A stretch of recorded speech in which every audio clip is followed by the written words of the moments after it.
শুভ সকাল, back to my channel K Sarkar Nila blog. সবাই কেমন আছেন? আশা করছি সবাই অনেক ভালো আছেন। এই দিনটা ছিল শুভ একাদশী, ষষ্ঠীলা একাদশী। এই দিনে কিন্তু আমার শাশুড়ি মায়ের নতুন চুলায় রান্না করা হয়েছে।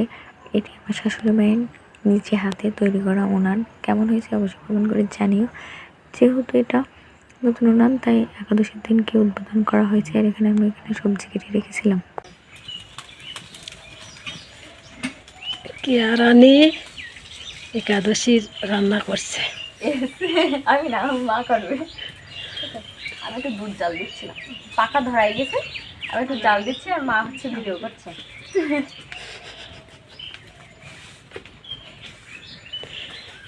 আসেন। নতুন চুলা বলে কথা, আমি একটু হাত না দিলে হবে কি করে? শাশুড়িমা বললো তুমি যাও গিয়ে একটুখানি জাল দাও, আমি তোমাকে একটু ভিডিও করে দিই। তারপর এখানে আমার শাশুড়ি মা রান্না করতে শুরু করলো। এখানেগুলো আলু আর কপি আমি এখানে কেটে রেখেছিলাম আগে থেকে, তাই দিদি দিদি শুরু করলো। তারপরে বাদাম বাটা ছিল, সেগুলো বাদাম দিয়ে দিল।